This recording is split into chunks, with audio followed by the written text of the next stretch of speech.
Diriger un modèle est quelque chose qui fait peur et qui peut rebuter les débutants, au point qu'ils n'oseront pas se lancer. Aujourd'hui, on va voir ensemble quelques conseils pour justement diriger un modèle. Donc si cela vous intéresse, c'est parti!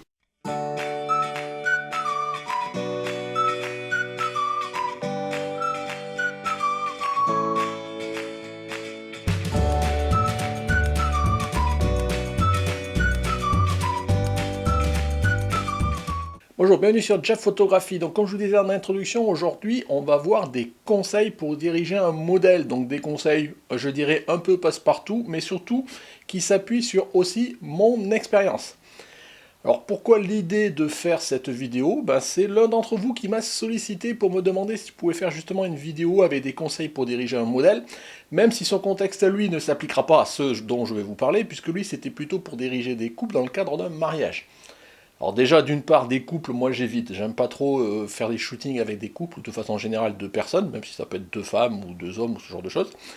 Et mariage encore moins, puisque je n'en fais pas, puisque je reste amateur, je ne fais pas de mariage par rapport à ça.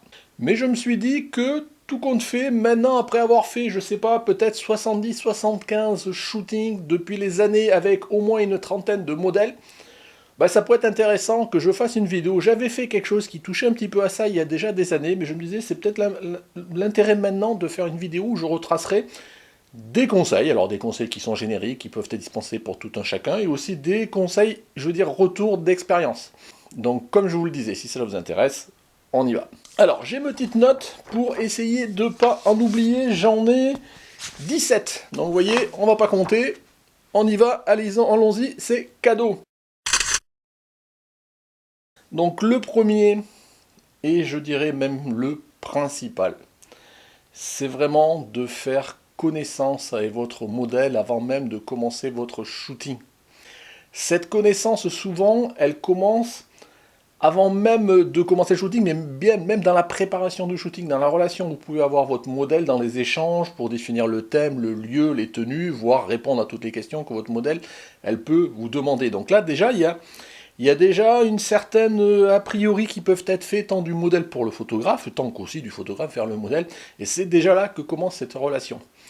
Une fois que vous voyez, c'est là où ça va s'affiner, et vraiment, avant de vous lancer vraiment dans un shooting, moi, vraiment, le premier conseil que je dis, c'est prenez le temps de faire connaissance. Et puis, et de détendre l'atmosphère aussi. Le premier sous-conseil que je dirais, moi, c'est typiquement aujourd'hui, quand je vois un modèle que je connais pas, la première chose que je fais, c'est bonjour et est-ce qu'on peut se tutoyer? C'est le premier truc. Pourquoi? Parce que déjà, je me refuse de tutoyer un modèle en amont dans les échanges qu'on peut avoir avant. C'est un vous tant que je connais pas, même si c'est une petite jeunette, ce genre de choses. Donc, par contre, une fois qu'on est ensemble, autant que ça enlève, voilà, notamment le fossé de l'âge, souvent parce que les modèles sont moins âgés. Mais voilà, et puis ça décontracte et on est tout de suite un peu plus cool, entre guillemets, en tous les cas, c'est ce qu'il y paraît. Après, il faut échanger sur le parcours de chacun, l'expérience que le modèle peut avoir, pas échanger aussi le photographe qui peut partager son expérience, les bonnes, les mauvaises expériences. C'est toujours intéressant de... Moi, j'aime bien toujours un peu interroger les modèles pour savoir si elles ont travaillé avec beaucoup de photographes, comment ça s'est passé, est-ce qu'ils ont eu des mauvaises expériences, c'est toujours intéressant de voir des choses qui ont pu les choquer justement pour essayer de ne pas aller dans ce sens-là. Et de façon générale, détendre l'atmosphère, rigoler, plaisanter, vraiment être dans ce logique où on pose un contexte favorable, une bonne ambiance pour qu'on passe un bon moment ensemble, c'est ça l'essentiel. Et dans tous les cas, il faut qu'on établisse un climat de confiance pour que le modèle ait confiance au photographe, tant sur les aspects humains, mais aussi sur ses capacités à pouvoir faire des photos. Généralement, si vous en êtes là, c'est que normalement, là, vous avez déjà pu montrer, en tous les cas, sauf si vous êtes vraiment débutant, vous n'avez rien à montrer, mais normalement, vous avez pu déjà montrer le travail, et si elle vient vers vous, si elle accepte en tous les cas de shooter avec vous, c'est que elle aime bien ce que vous faites, on peut partir de ce contexte-là. Et justement, il faut essayer, vous, en tant que photographe, de la mettre à l'aise, de la conforter dans les doutes qu'elle peut avoir, répondre, je vous dis encore, à toutes ces questions, ce genre de choses. Vraiment, établir ce relationnel, ce climat de confiance qui, de toute façon, sans ça, vous n'arriverez pas à faire votre séance. Deuxième conseil, toujours avant de commencer à shooter, en tous les cas, moi, c'est ce que je fais toujours, j'explique comment je fonctionne. Voilà, j'aime établir ce dialogue et expliquer comment je règle mon appareil, comment je guide le modèle. Déjà, des fois, rassurer le modèle que vous saurez la guider. Parce que moi, je ne sais pas pourquoi, j'ai souvent eu des modèles qui vraiment s'inquiétaient de savoir si j'arriverais à les guider, parce que bah, elles ont eu des mauvaises expériences où en fait le photographe l'a laissé un peu à l'abandon, il la guidait pas trop, elle savait pas quoi trop poser, comment poser ce genre de choses, surtout si elle était débutante, et donc en fait c'était une mauvaise expérience pour elle. Donc souvent, bah, elles sont là à demander de s'assurer qu'on saura bien les guider, parce qu'elles en ont besoin, et puis bah, voilà, quelque part on est là pour ça, et justement c'est pour ça qu'on en parle. Alors dans la façon dont moi j'explique comment ça fonctionne, notamment j'explique deux, trois petits trucs. Par exemple, j'explique au modèle que bon, il n'y aura pas de souci particulier pour la guider s'il y a besoin. Il n'y aura pas de souci pour lui dire vraiment les attitudes, où regarder, comment se positionner tout pour tout partie de son corps. Et encore, on y reviendra dans un autre point.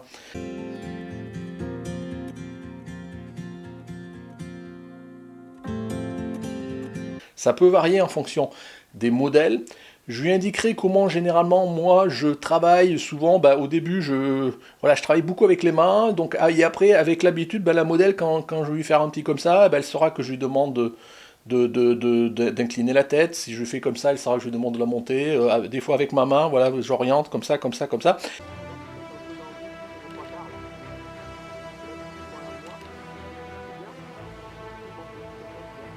Et petit à petit, voilà, c'est des choses.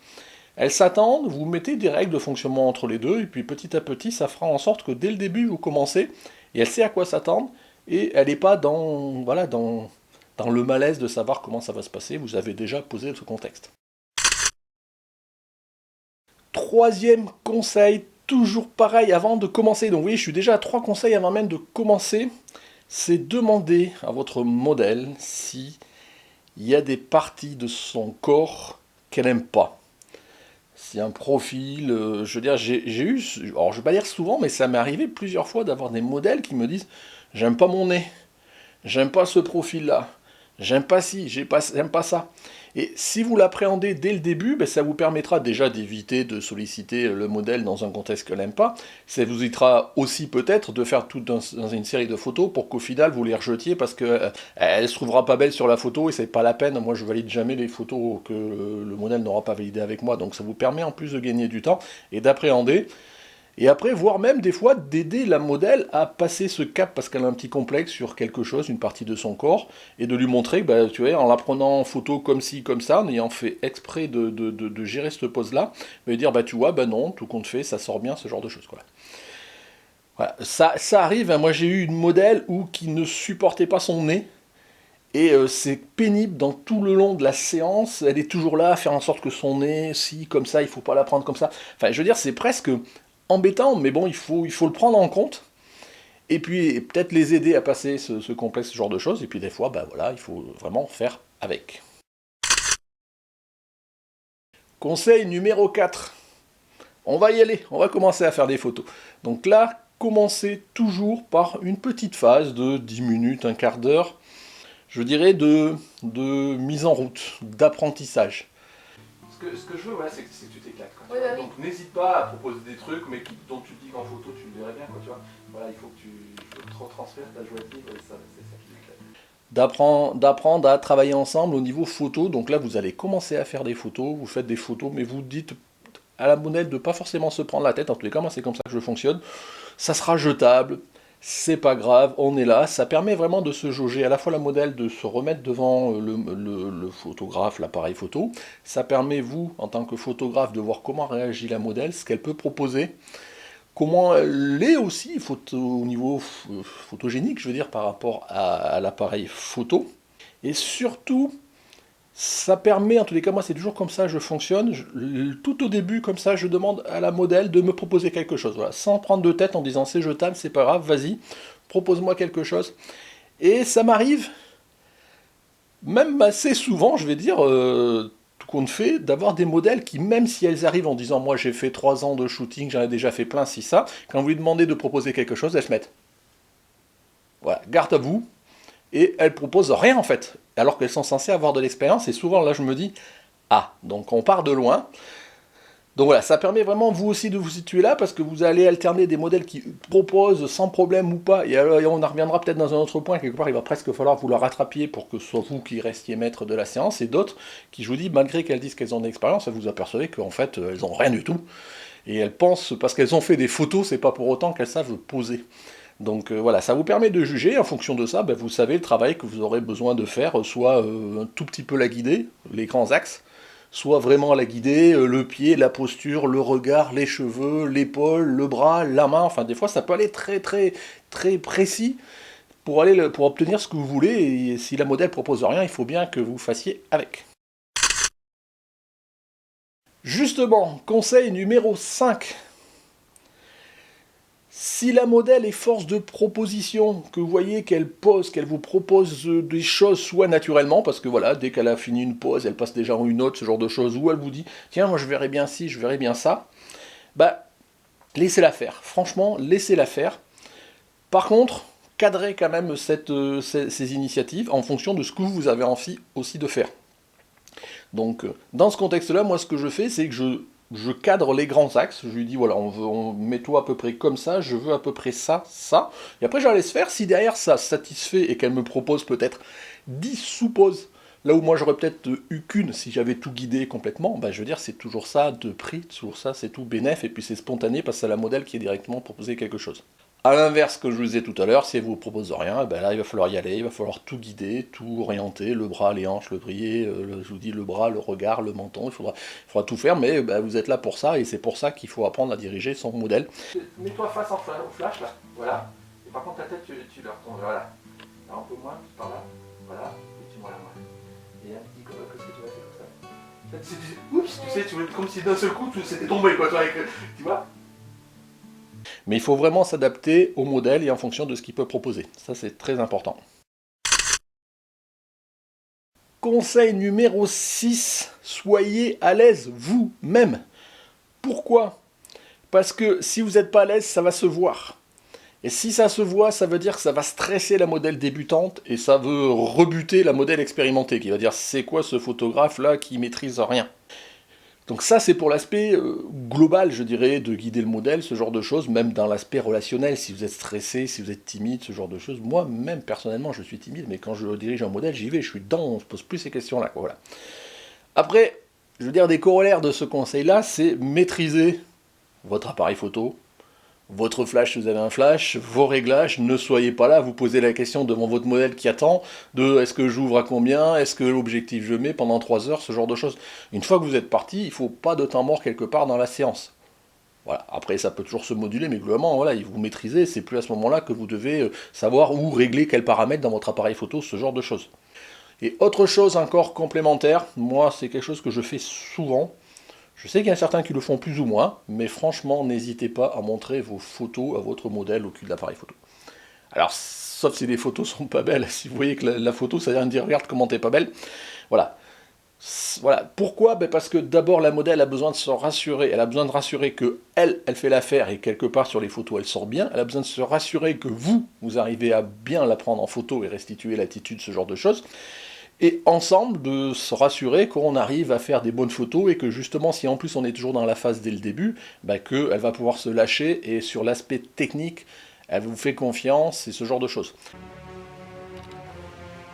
Après, autre chose de montrer son modèle, ses photos au cul de l'appareil, c'est que ça vous permet de dire, tu vois là, tu m'as proposé telle attitude, ben moi ça je voudrais que tu sois plus comme ci, plus comme ça, ou ce genre de choses. Ou au contraire, de dire, bah tu vois, là tu m'as proposé tout à l'heure la photo au -3, cette attitude-là, maintenant je voudrais que tu me proposes exactement ce genre d'attitude, mais sur une autre pose. Enfin voilà, tout ce que vous pouvez discuter dans ces fameux échanges que vous entretenez en permanence avec votre modèle, qui permet de contribuer à avoir votre modèle à l'aise, que vous soyez complètement tous autour de ce seul but qui vous a réunis, qui est de faire des photos ensemble et les plus belles possibles.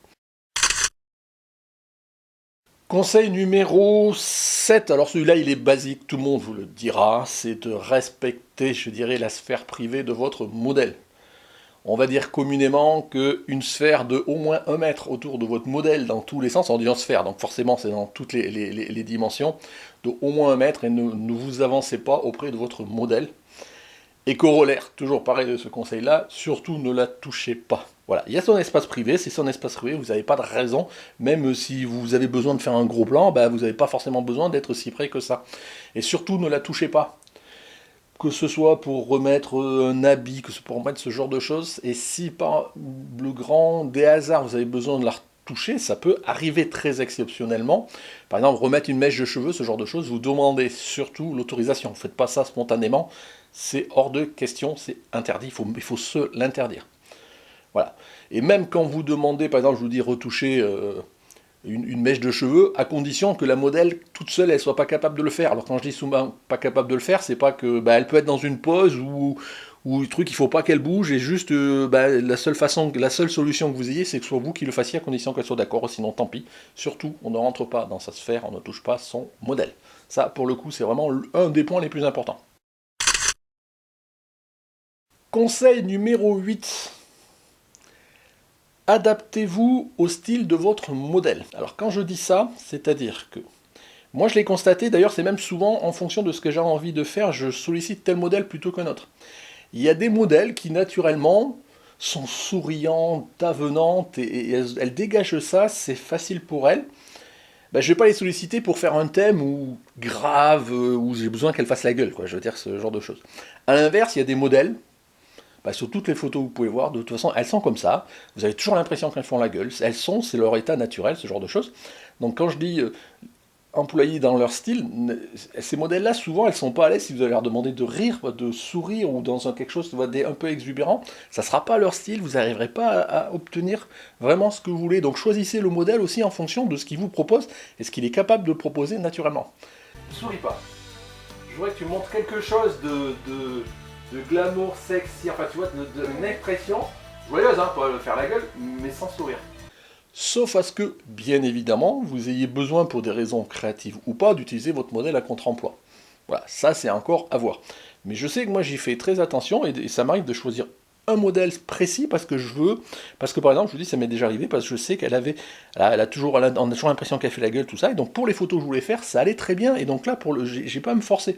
Et d'autres modèles avec qui je sais qu'elles sont avenantes, je veux dire, elles rigolent, elles sourient en permanence, et là vous faites complètement d'autres types de photos, c'est pas grave, il faut vraiment s'adapter.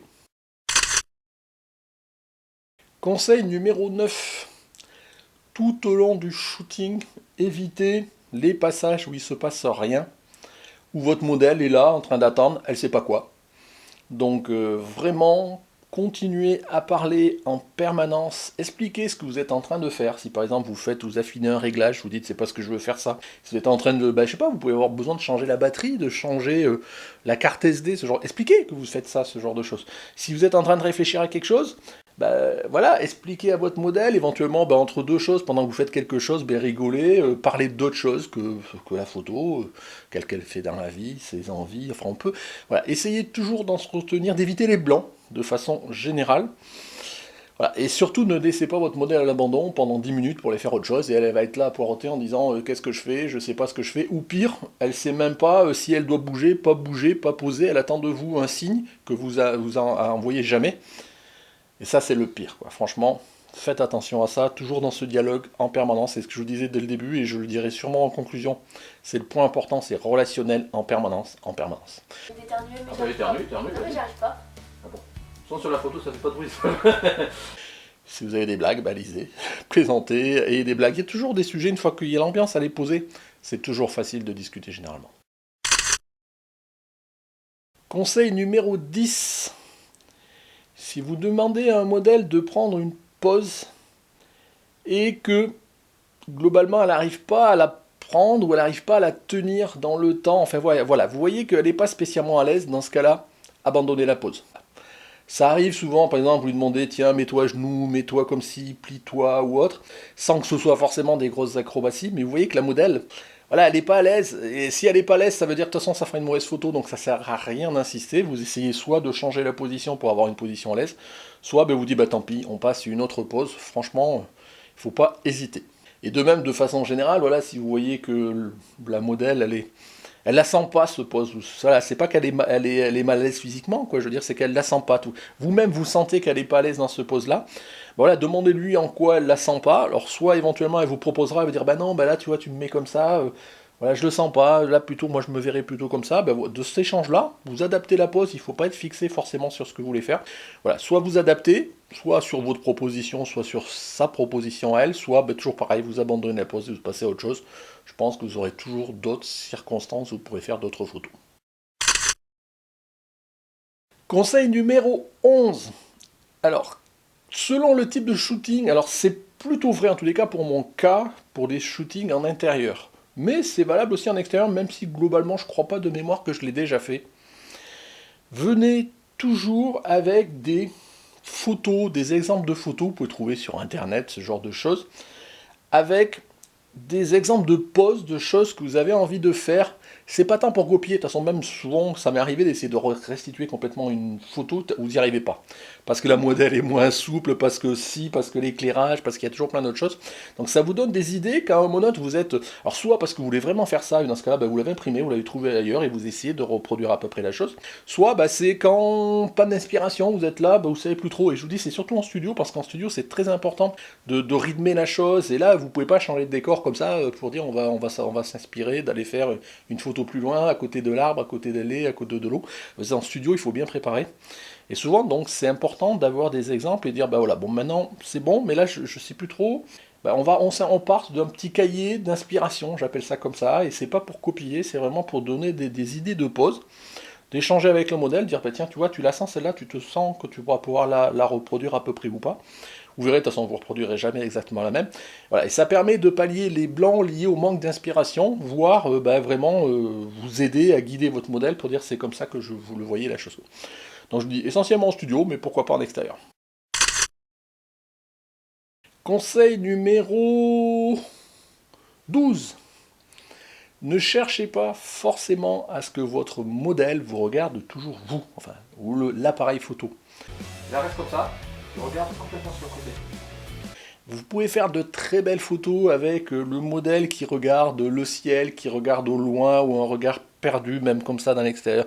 Voilà, ça dépend de ce que vous voulez faire, mais vous pouvez très bien un regard dans le vague qui est super génial, et souvent, ça c'est quelque chose qui va arriver à choper dans votre modèle au moment où elle s'y attend pas, parce que des fois vous lui demandez de faire un regard dans le vague, et elle n'y arrive pas, alors que sans lui avoir rien dit, vous chopez un moment, des fois ce genre d'expression c'est plus simple. Mais de façon générale, voilà, ne visez pas forcément, regarde l'appareil photo, roule, elle peut regarder partout dans le vague, ce genre de choses. Je sais une astuce, quand moi je veux vraiment qu'elle me regarde, mais pas directement, mais que je veux qu'elle regarde plutôt par-ci, par-là, qu'est-ce que je fais? Vous voyez, je suis en train de le faire là, je lui dis regarde là, regarde là, regarde là-bas, regarde là. Si c'est à portée, globalement c'est autour de moi et à portée de mes mains, n'hésitez pas à jouer avec vos mains pour lui dire comme ci, comme ça, regarde là, regarde ma main. Voilà, et donc là, au lieu de vous regarder là, elle va regarder là-bas. Et donc vous savez, vous guidez son regard, vous voyez, à peu près comme ça, hop, hop, exactement comme si vous aviez une petite manette, ce genre de choses. N'hésitez pas. Et si vous n'avez pas, parce que c'est trop loin, n'hésitez pas à prendre des repères dans votre décor. Regarde le ciel là-bas, regarde l'arbre là-bas, regarde le fil là-bas, regarde la fenêtre là-bas, voilà, ce genre de choses. Essayez toujours de donner des indications à votre modèle plutôt que de dire regarde par là-bas et puis on verra. Elle va jamais savoir, elle va regarder dans le vide, ça ne sera pas forcément ce que vous voulez. N'hésitez pas vraiment à vous appuyer sur des points concrets, que ce soit vos mains ou des éléments du décor. Conseil numéro 13. N'hésitez pas à vous mouiller, n'hésitez pas à vous-même prendre la pose à l'endroit où vous voulez que la modèle se pose.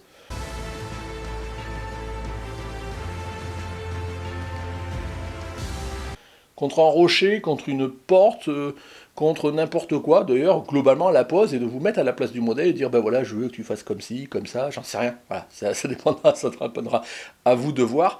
Mais n'hésitez pas à lui montrer physiquement, voilà, vous engager, pas juste à distance, lui dire un peu comme ci, un peu comme ça, un peu comme ça. Des fois, c'est plus simple d'aller à sa place et lui dire voilà, à peu près ce que je veux. Voilà. Faut pas hésiter, voilà, comme je dis, à se mouiller, et puis voilà, ça fait partie de ce relationnel photographe-modèle, et comme ça, elle sera sûre d'avoir vu, et peut-être, déjà, en plus, vous gagnerez peut-être aussi du temps, si c'est vraiment une pose complexe, ou quelque chose que vous avez du mal à expliquer. Ça m'est arrivé plein de fois, des fois, vous essayez d'expliquer en disant un peu comme si, un peu ça, et la modèle, vous voyez, elle n'arrivait pas à capter ce que vous lui donnez, alors des fois, vous dites, c'est pas possible, on parle pas français, mais non, et dans ce cas-là, vous lui montrez directement, et franchement, on gagne du temps. Conseil 14, voire même plusieurs conseils au sein du conseil 14. C'est quelques conseils plutôt de prise de vue qui sont connus, mais ma foi, ça peut être toujours intéressant de reposer. De façon générale, quand vous faites un portrait de femme, évitez les profils et les photos de face. Bon voilà, ça c'est bien connu. Photos de face plus pour les hommes, mais pour les femmes, souvent 2/3, 2/3, évitez les profils. Voilà, toujours ce genre de choses. Toujours pareil, quand vous prenez justement 2/3, ce genre de choses, de fait, ce qui est important dans la photo, c'est la netteté des yeux, le regard. Donc forcément, si elle est de côté, par exemple comme ça, de 2/3, ce genre de choses, suivant l'ouverture que vous aurez, vous pouvez très bien avoir un œil flou, un œil pas flou. Donc charge à vous de voir si ça va en rendre bien d'avoir juste le premier œil de flou, de net et le deuxième flou ou pas. Dans ce cas, il faudra peut-être ouvrir plus. Faites attention aussi à ça. Autre petit point de sous-détail, moi je sais que j'y fais toujours très attention. Quand souvent vous avez votre modèle, vous savez qu'il y a un petit peu de biais comme ça que vous regardez et qui est à peu près comme ça. Vous avez essayé toujours de favoriser cette relation épaule-menton. Donc souvent vous avez quelque chose comme ça, et souvent vous verrez que l'épaule a tendance à tomber un petit peu. Donc essayez souvent de lui faire un petit peu monter l'épaule là, et de voir à peu près le menton de rapprocher comme ça. Tu montes ton épaule, là tu montes là un petit peu. Voilà. Voilà, essayez de travailler par rapport à ça. C'est souvent des petits points de détail qu'il faut faire attention, mais qui se travaillent sans problème. Conseil numéro 15, faites attention à tout. Quand je dis tout, les cheveux, les mèches rebelles, le vêtement avec le pli, l'accessoire qui tombe pas bien, les pieds pas tordus qui feront mal, je sais pas, ça peut être plein de choses, tous les petits détails que la modèle ne peut pas voir la plupart du temps, mais c'est vous qui êtes en face, c'est vous qui devez lui indiquer et lui dire, voilà. Et le corollaire à ce genre de choses, c'est souvent pour agrémenter vos photos, accessoiriser un maximum, ça peut être très utile, alors un maximum ça dépend de ce que vous voulez faire bien évidemment, mais accessoiriser, et qui dit accessoire, bah forcément il faut s'assurer qu'il tombe bien et qu'il soit à la bonne position, ce genre de choses. Donc vraiment, ayez l'œil à tout. Il n'y a rien de plus énervant de s'apercevoir au moment où vous développez votre photo, de dire « Oh putain, là il y a la mèche, là je l'avais pas vue et du coup bah, votre photo elle peut être ratée, sauf à photoshopper, ce genre de choses, ou de dire bah, « Là il y a ça, il y a tel élément, je l'avais pas vu », il faut vraiment avoir l'œil à tout. C'est pas toujours facile, hein, parce que des fois vous faites avoir, vous êtes tellement dans vos faits de diriger votre modèle, ce genre de choses, vous faites pas attention aux détails, et justement c'est là où il faut se forcer à regarder partout. Conseil numéro 16. On arrive vers la fin. Donc si votre modèle est gêné par exemple par le soleil, voilà, c'est bien de mettre son modèle qui peut être dos au soleil, mais des fois il y a des poses, ce genre de choses, elle peut avoir le soleil qui est quand même globalement devant elle et qui la gêne, suivant plus si la luminosité est forte ou autre, ou même de façon générale, même s'il y a une forte luminosité. Dans ce cas-là, le plus simple, c'est d'appliquer une technique que moi j'applique souvent avec mes modèles et qui d'ailleurs, une fois qu'elles l'ont validée, enfin je veux dire, elles leur demandent elles-mêmes, bah, c'est de dire qu'elles ferment les yeux. Et vous-même, vous comptez 3, 2, 1, et elle ouvre les yeux à ce moment-là. Et donc elle ouvre les yeux juste le temps que vous preniez votre photo et elle les referme. Donc voilà. Donc si vous pouvez éviter qu'elles soient dans cette situation-là, tant mieux. Des fois quand vous ne pouvez pas, franchement, faites ça, c'est tout con. Et franchement, ça rend service, vous verrez, les modèles, elles y reviennent. Ça peut être valable aussi si votre modèle, elle est dans une situation instable dans la pose. Je vois, par exemple, j'ai fait une modèle où elle devait faire des pointes, vous savez, de danseuse, ce genre de choses. Et bon, elle pratiquait pas forcément ça tout le temps, et donc elle était plus à l'aise de tenir 5 secondes sur le bout de ses pointes. Ben dans ce cas-là, c'est pareil, vous dites 1, 2, 3, pouf, elle se met sur ses pointes, vous êtes prêt, vous n'avez plus qu'à déclencher, et tout le monde il est content. Donc voilà, pensez à ce genre de technique, vous voyez, c'est des astuces, des petites techniques toutes bêtes, mais d'abord qui fera que ben, vous mettez votre modèle à l'aise, et du fait que vous réussirez votre photo, parce que sinon ça va être compliqué de choper le bon moment où elle n'a pas les yeux ouverts, où elle n'est pas sur ses pointes, ce genre de choses. Dernier conseil, le numéro 17, prenez soin de votre modèle, soyez toujours à l'écoute, essayez de voir toujours si elle va bien. N'hésitez pas, par exemple, si c'est en studio, moi c'est quelque chose que je fais toujours, à lui proposer à boire, à lui proposer à manger, à s'enquérir de savoir si elle a froid, si elle est fatiguée, si elle veut faire une pause, ce genre de choses. Il faut vraiment être à l'écoute et être aux petits soins pour sa modèle, c'est normal. T'as pas froid? Non. Bon, Tu manges pas toi? mais reste là. Et tu manges où toi? Attends, Alors en extérieur, bien évidemment, je ne lui amène pas à manger, à boire, souvent c'est plutôt elle qui se l'amène, mais ça n'empêche pas de savoir si à un moment ou autre elle est gênée, je vous disais tout à l'heure, par le soleil, s'il y a quelque chose qui ne lui va pas, si elle est fatiguée, si elle veut se poser. On a le droit d'être fatigué, on a le droit d'être gêné, si vous êtes toujours dans cet échange régulier en permanence, voilà, de toute façon le modèle vous le dira, mais des fois ils n'osent pas le dire, il faut vraiment être proactif et demander, voilà, de toute façon je vous dis, prendre soin de son modèle. Pour conclure, vous voyez, je vous ai donné 17 conseils bon à mal an. Cette liste est sûrement pas exhaustive, c'est ceux que j'ai enrichissant un petit peu retrouvés, comme ça, que je pratique régulièrement, qui sont super importants, donc des basiques et certains qui sont très personnels, mais que peut-être tout un chacun utilise, sinon, voilà, pourquoi pas s'inspirer. Bien évidemment, beaucoup sont inspirés de mon expérience personnelle, d'autres, j'avais regardé et j'ai appliqué, par exemple, le fait que je vous disais de respecter la sphère de 1 mètre de votre modèle, ça, n'importe qui vous le dira, n'importe quel photographe vous le dira, et si vous le dit pas, c'est qu'il y a un problème, quoi. Je veux dire, voilà. Dans tous les cas, le conseil principal, s'il devrait en retenir qu'un, il n'est même pas dans la façon de diriger le modèle, il est vraiment dans cette logique d'établir un dialogue, d'établir ce climat de confiance entre le modèle et vous. Ça sera un climat de confiance qui fait que la relation se passera bien humainement. Ça sera un climat de confiance si vous êtes en plus à l'aise et vous montrez que vous savez ce que vous voulez, vous savez diriger, vous êtes un photographe, vous assumez, vous êtes à l'aise. Voilà, elle vous fera confiance, que vous demanderez quelque chose, elle aura peut-être pas pensé, elle acceptera peut-être de le faire alors qu'elle aurait peut-être pas fait, accepté avec un autre, ce genre de choses, ça permettra de ne pas laisser de blanc, de ne pas la laisser à l'abandon. Et dans tous les cas, une séance qui se passe bien pour moi dans tous les cas, c'est une séance où on sort avec la banane parce qu'on s'est super bien entendu avec la modèle. Et généralement, quand on s'entend bien, on fait de belles photos. Enfin, en tous les cas, ou à l'inverse, s'il n'y a pas bonne entente, il n'y a pas de belles photos. Ça m'est arrivé de faire des séances, c'est pas qu'il n'y avait pas bonne entente, mais il y avait un froid que j'ai pas réussi à casser, et de pas de mon fait, la modèle, voilà, c'était comme ça. Puis voilà, j'ai subi la séance, ça m'a pas plu. D'ailleurs, les photos, elles étaient un peu cacan. Voilà, et c'est vraiment moi quelque chose que je tiens. Je vous le dis toujours, moi, dans un shooting, ce que je privilégie le plus, c'est ce côté relation humaine, plus même encore que faire la photo.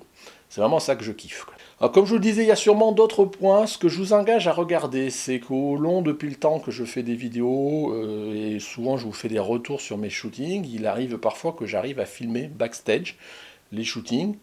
Et que je vous en fasse une vidéo retour. Alors je vous les mets là quelque part dans les fiches, vous savez le petit i, donc c'est ici 4-5 vidéos que vous avez peut-être vues, donc à voir ou à revoir, sur lesquelles vous me voyez moi en train de travailler avec ma modèle. Alors soit sur musique, parce que des fois je peux pas enregistrer le son, soit vous m'entendez guider la modèle, mais en tous les cas vous me voyez faire des tchouk tchouk tchouk tchouk tchouk tchouk, incliner la tête, ce genre de choses. Voilà, donc ça vous permet de voir comment je travaille avec différents modèles, et de toute façon c'est toujours la même technique que j'applique. Voilà, ça vous permet de voir en vrai, je veux dire ça comme ça. Pour conclure, en tous les cas, j'espère que ça vous aide. En tous les cas, ça aidera les débutants à avoir quelques astuces. À peut-être ceux qui font déjà. Alors, je pense que si vous êtes déjà expérimenté, vous n'avez pas besoin de me écouter, vous avez déjà votre expérience, vous suivez déjà vos propres pratiques.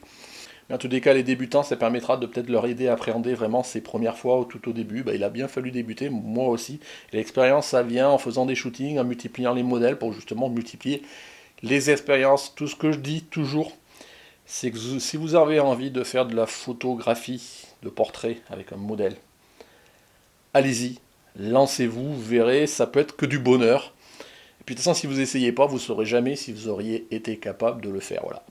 Par contre, ça peut être simple d'appréhender, d'anticiper. Entraînez-vous peut-être tout seul, avec un enfant, votre épouse, une voisine, quelqu'un sur lequel ça ne prêtera pas à conséquence si vous balbutiez un petit peu, de façon à ce que quand vous arriverez pour votre premier shooting, vous serez globalement, déjà dans votre tête, vous avez le petit clic qui vous a dit, je sais, je l'ai essayé, j'ai regardé, je pense que je suis capable de diriger un modèle pour ma séance, et puis go, et vous verrez, après ça va en allant. J'espère que vous m'avez suivi, si vous êtes encore là, si vous avez des choses à dire, n'hésitez pas à me faire de vos retours dans les commentaires, ça peut être des conseils complémentaires, c'est bon à prendre, je vous dis, soit des conseils que j'ai pu oublier, soit des conseils que je connais pas, à la limite, je sais pas tout, je vous dis, c'est un retour aussi de mon expérience, et j'espère qu'il y a encore plein de choses à faire, donc les commentaires, si cette vidéo vous a plu, un petit pouce bleu, n'hésitez pas. Et puis voilà, pour terminer, comme d'habitude, vous n'êtes pas abonné, c'est ici que ça se passe. N'hésitez pas à vous abonner pour suivre et être au courant des dernières des sorties vidéo avec la petite cloche notamment. Si vous voulez soutenir la chaîne, le Tipeee, c'est toujours là. Voilà. Merci de m'avoir suivi.